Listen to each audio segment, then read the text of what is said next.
जय माँ इंद्राक्षी, जय अम्बे। इंद्राक्षी धाम में दर्शकों आप सभी का हम हार्दिक स्वागत करते हैं। आज के दिन जिन जातकों का जन्म दिवस है, मैरिज एनिवर्सरी है, उन सभी को हमारी तरफ से बहुत बहुत शुभकामनाएं।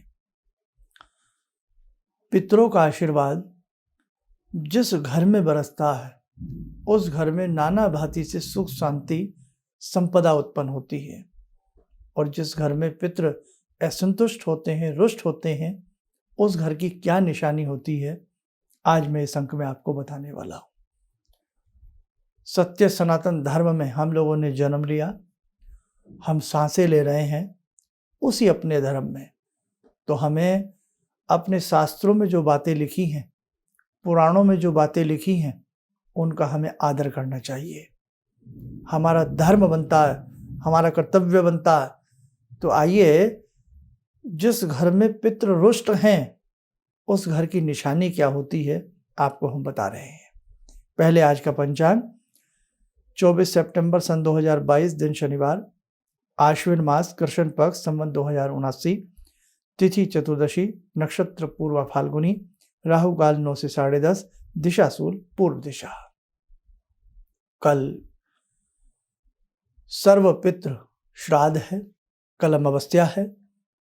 ध्यान रखना, जिन्होंने अब तक श्राद्ध ना किया हो या कोई अपने पितरों के नाम पर दान पुण्य ना किया हो, तो वो कल जरूर करें। चलते चलते कुछ कल के लिए सुझाव भी दे जाऊंगा, सुन लेना। अब देखो, आपकी जन्म पत्रिका ये बता देती है क्या आपके घर में या आपको पितृदोष है और किस प्रकार का है, यह आप अपनी जन्म पत्रिका से जान सकते हैं। जन्म पत्रिका नहीं है तो आप अपने हाथ की रेखाओं से जान सकते हैं कि आपको पितृदोष है या नहीं। ये तो हुई मोटा माटी बातें। अब हमें किसी ज्योतिष पर नहीं जाना, लेकिन हमें सही मायनों में कैसे पता लगे कि हमारे घर में पितृ संतुष्ट नहीं है।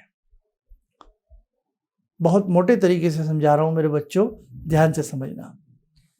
जिस घर में तुलसी ना पनपती हो, क्या? जिस घर में तुलसी ना पनपती हो, तुलसी मुरझा जाती हो, तुलसी सूख जाती हो, लाख जतन करने पर भी तुलसी फलती फूलती ना हो, आपके घर में पितृदोष है।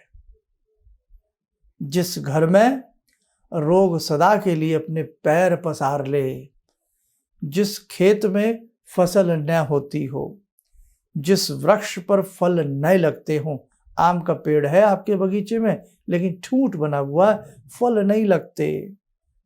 आपके घर में पशु हैं लेकिन पशु आपके घर में दूध नहीं देते, आपके घर में पितृदोष है।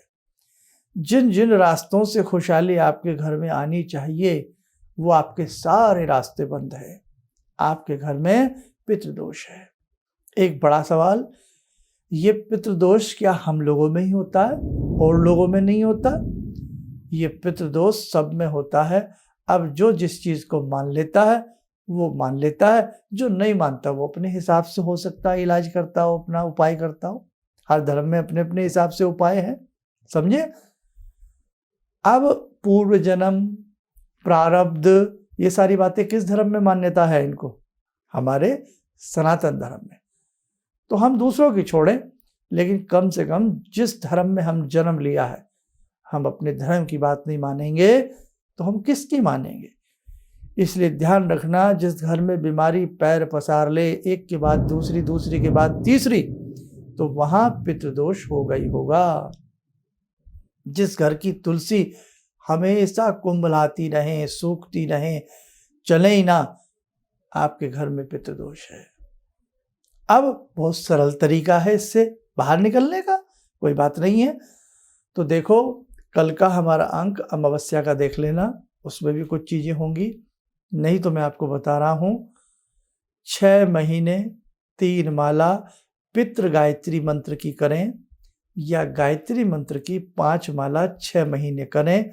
6 महीने पहली 2 रोटी गौ माता को देते रहें और पक्षियों को अनाज डालते रहें। आपके घर का जो पितृदोष है वो हमेशा के लिए दूर हो जाएगा। किसी मर्मज्ञ, किसी कर्मकांडी विद्वान से आप क्या करें, पितृ शांति यज्ञ करा लें अपने घर में अमावस्या के दिन। आपके घर का पितृदोष दूर हो जाएगा।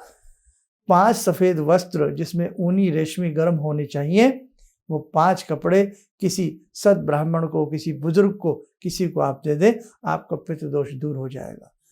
आपको लोग बहकाएंगे कि साहब ब्राह्मण को ही क्यों, हम किसी को भी दें। आप किसी को भी दान करिए, किसी ने मना नहीं किया, लेकिन जहाँ बात पूजा पाठ की, संस्कार की, कर्मकांड की, तो वहाँ तो ब्राह्मण की ही आवश्यकता है।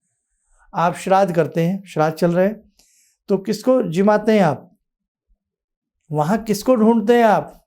ब्राह्मण को ढूंढते हैं। वहाँ फिर क्यों नहीं आपकी ये भाषा होती बहुत लोगों की, अरे किसी को भी लाइए और श्राद्ध करा दीजिए। क्यों साहब? बेटा बेटी की शादी होती है, फेरे कराने के लिए किसको ढूंढते हैं साहब? ब्राह्मण को ढूंढते हैं। वहाँ कोई ये नहीं कि गुप्ता जी आकर के फेरे कराएंगे आपकी लड़की के। बुरा मत मानिए मेरी बात का, लेकिन जो बात विधि है, विधान तो विधान है ना। हम विधान से नहीं चलेंगे तो फिर कैसे चलेंगे? हाँ, ब्राह्मण में सत्पात्र को दीजिए। एक ब्राह्मण है, आवश्यकता है, सत्पात्र है, आपने देखा है हर चीज से, आप सत्पात्र से जाकर के कर्मकांड कराइए, आपका कर्मकांड लगेगा। आज हमने देखा है कि बहुत सारे कर्मकांड ऐसे हुए हैं, आपको समझ में नहीं आएगा कि क्या हुआ है। बस यहाँ पैसे चढ़ाओ, यहाँ दक्षिणा चढ़ाओ, वो भी गलत है, मैं उसके भी खिलाफ हूँ। लेकिन सही तरीके से, सही विधि को सही विधान से करवाइए, आपको आनंद आएगा, आपको फल मिलेगा। गया जी में जाकर के पिंडदान श्राद्ध आदि कर सकते हैं, बहुत अच्छा है। जिनको पितृदोष है, त्रिपिंडी श्राद्ध जीवन में एक बार जरूर कर लेना चाहिए। और यदि बद्रिका आश्रम में जाकर के करें तो क्या बात है, फिर तो पूछिएगा ही मत बात। बहुत सारी बारीक बारीक बातें हमारे ऋषियों ने शास्त्रों में भरी हैं, लेकिन हम उन्हें पढ़ना नहीं चाहते। आप किसी भी देवी देवता के भक्त हैं, लेकिन हर नवरात्र आपको भगवती पूजन करना चाहिए। बिना शक्ति के शिव प्रसन्न नहीं हो सकते। भगवान श्री राम ने शक्ति की उपासना की और भगवती ने स्वयं साक्षात दर्शन देकर के भगवान श्री राम से कहा कि तथास्तु कहकर के अंतर ध्यान हुई कि आपकी कामना पूर्ण होगी। भगवान श्री कृष्ण ने भगवती की साधना उपासना की, ब्रह्मा विष्णु महेश भगवती की साधना उपासना करते हैं। समय समय पर ऐसे बहुत से संतों ने, वैरागियों ने, बहुत लोगों ने भगवती की उपासना करके अपने जीवन का जो परम लक्ष्य होता है उसे प्राप्त किया है। आप भगवती के साधक बनिए, भगवती की साधना कीजिए, शिव उपासना कीजिए, शक्ति उपासना कीजिए, आपका पितृदोष दूर हो जाएगा। तो बस यही बताना है कि जिस घर में ऐसा हो तो वहाँ पितृदोष की कमी होती है और ऐसा कर लेना चाहिए।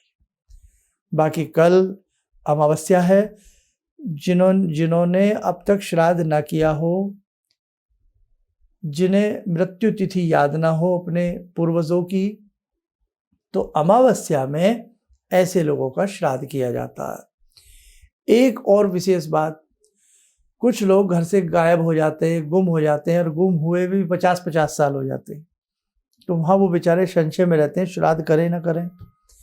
अब यदि वो व्यक्ति 50 साल की आयु में गुम हुआ और 50 साल हो गए, तो आपको पता है संसार में तो वो नहीं है, तो ऐसी स्थिति में भी आप अमावस्या में ऐसे व्यक्तियों को श्राद्ध कर सकते हैं, कोई किसी प्रकार का दोष नहीं है।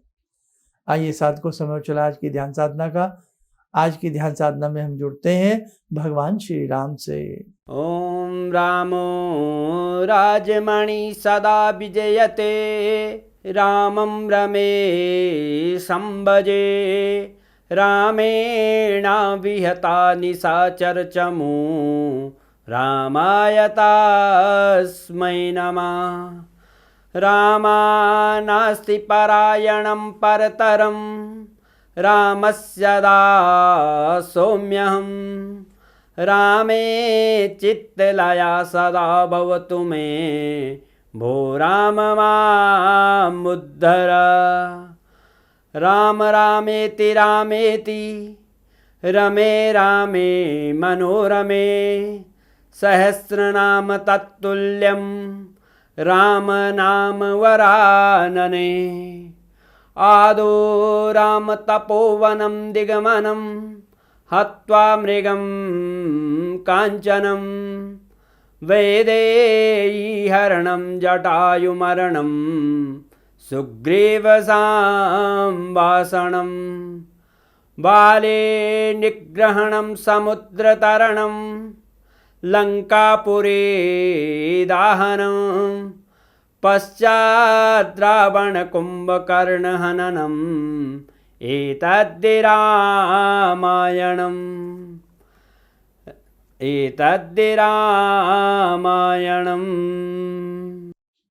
कवच बना लें, ध्यान करें श्री राम जी का शुभ आशीष हम सब के ऊपर बरस रहा है।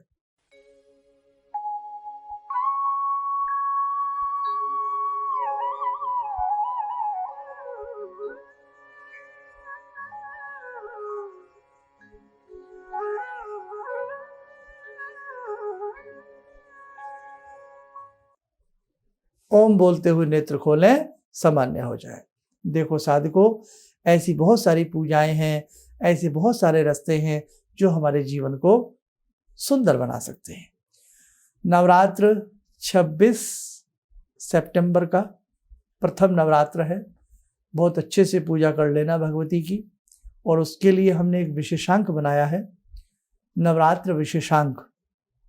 उसे सुन लेना, देख लेना, ताकि आपकी समझ में आ जाए कि हमें कैसे पाठ करना है, क्या क्या भगवती को भोग लगाना है, और बाकी प्रतिदिन के हिसाब से हम आपको बताते ही रहेंगे। आप स्वस्थ रहें, सुखी रहें, इन्हीं शुभकामनाओं के साथ हम अपनी वाणी को विराम देते हैं। जय जय अम्बे। गुरुजी, मैं गुवाहाटी से आई हूँ और मैंने टीवी में ही आपका प्रोग्राम देखा था, जिसमें आपने मुझे मैंने सुना था, उसमें आपने हिम हंस सूर्य को देखते हुए बताया था 3 माला करने के लिए। वो मैंने जब से शुरू किया,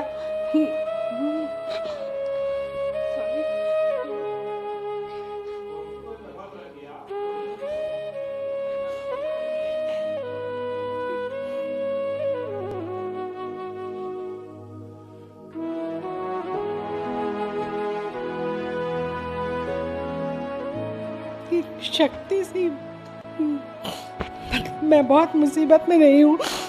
एक पावर सा मेरे अंदर आया और मुझे एक नेगेटिविटी दूर हुई, और मैंने ऐसा फील किया कि मैं उस प्रॉब्लम को फेस कर सकती हूँ, और अभी भी कंटिन्यू है मेरा वो, तब तक शायद जब तक मेरा जीवन रहेगा, जब तक मेरी प्रार्थना पूरी ना हो जाए। Thank you so much. किसी भी समस्या के समाधान के लिए मिले प्रसिद्ध हस्तरेखा एवं वास्तु विशेषज्ञ प्रोफेसर धर्मेंद्र शर्मा जी से। नोट: शिविर में भाग लेने हेतु एवं व्यक्तिगत रूप से मिलने के लिए कॉल करने का समय सुबह 10 बजे से शाम 6 बजे तक। हमारे विभिन्न ज्ञानवर्धक कार्यक्रम देखने के लिए आप हमें अभी सब्सक्राइब करें, बेल आइकन को प्रेस करें, ताकि आप देख सकें हमारा कार्यक्रम सबसे पहले। और अधिक जानकारी के लिए फेसबुक पेज को लाइक करना न भूलें।